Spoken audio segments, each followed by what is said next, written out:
Hello everyone, welcome back to my channel. This is part 7 of my Revit tutorial series. Today I will explain how to place air terminals in Revit in a simple and clear way. Air terminals are important components in HVAC system as they help in distributing air within a space. Let's get started.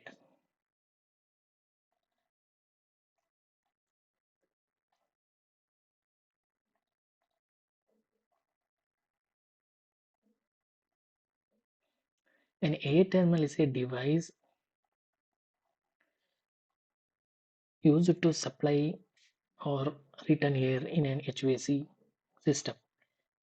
Common types of air terminals include diffusers. Common types of air terminals include diffusers and grills. These components are usually placed on ceiling or wall depending on the design.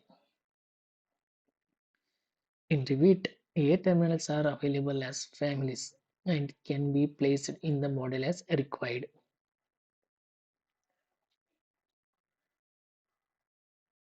To place an air terminal in Revit, go to the System tab. You will find an air terminal tool. Click on the air terminal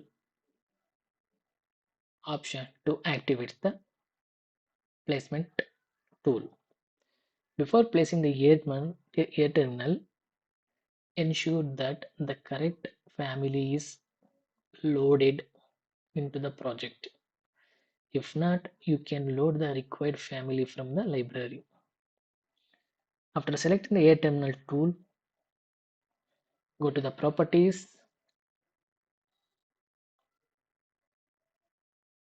and choose the required type of air terminal. Next, move the cursor to the drawing area.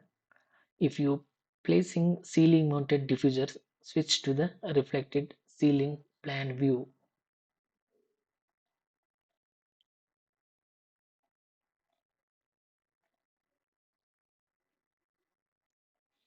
Click on the desired location to place the air terminal based on the room layout and design requirements.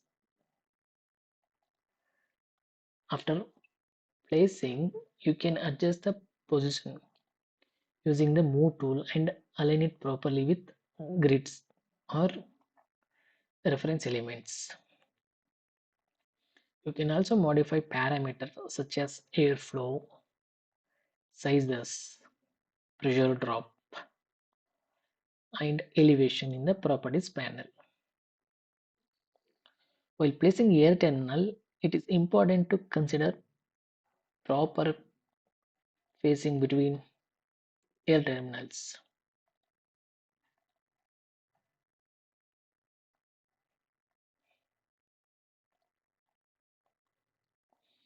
Air terminals should be placed in a way that ensures uniform air distribution.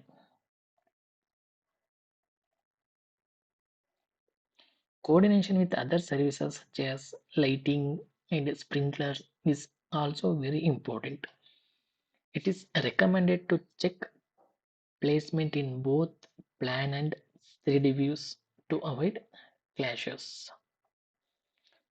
To summarize, air terminals are essential components in HVAC systems used for air distribution.